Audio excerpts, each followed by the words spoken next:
Alright, so before selling your tax practice, the things that you should definitely know. Number one, the size of your practice, whether it's small or large.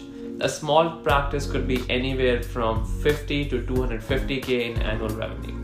Large practice could be anywhere from there to 7 figures in revenue, right? So which one has more likelihood of selling faster? Definitely smaller practice.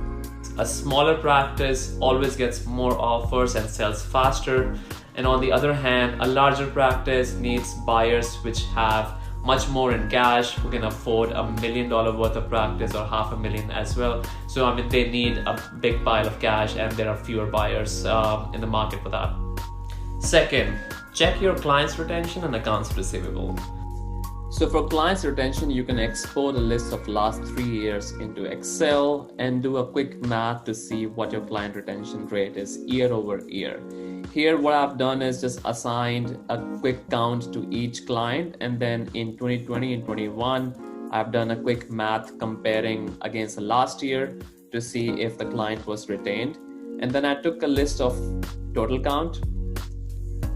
I basically did a total count for the current year. I did a retention count for the current year, and then I did a retention percentage over last year.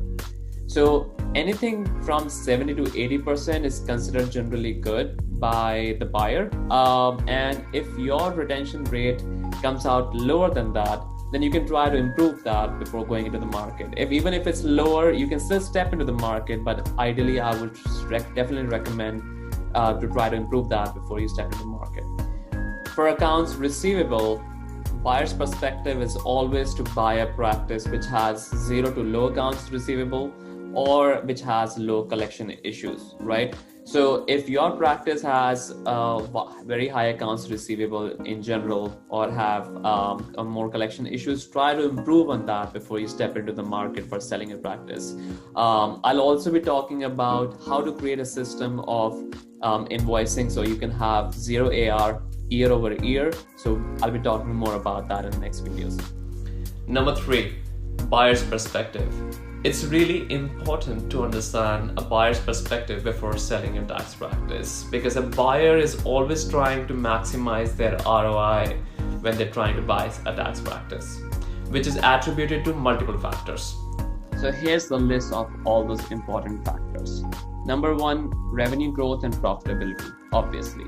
So the buyer is definitely looking for a tax practice which has shown revenue growth year over year and is also profitable.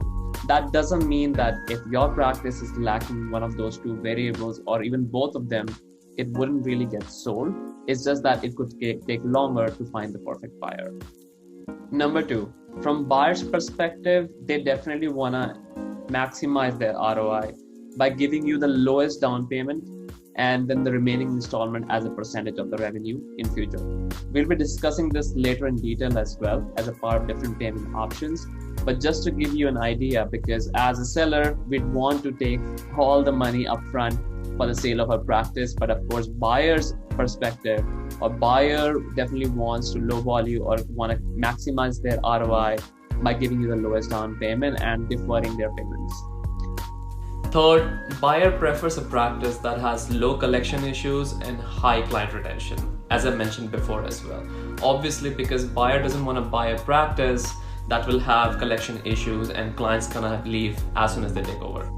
Number 4, the buyer should have the expertise for the type of clients you are dealing with. For example, when I was selling my practice, I had a lot of clients with international income and foreign accounts, and I was an expert in that arena.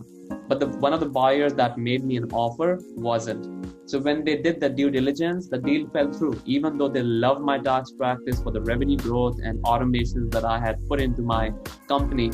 The deal fell through. So that's why from buyer's perspective, it is really important that they find practice which has clients which they can service. And lastly, whether you're running a tax practice as yourself or as a company. Now, this is really important because a lot of tax professionals don't realize that and continue to run a tax practice for years and years until it's time to retire, and then nobody wants to buy their tax practice because the clients only know them, and if they exit, the clients will leave as well. So it's really important to create a system to separate you out from your company. And in the next video, we'll be talking more about that.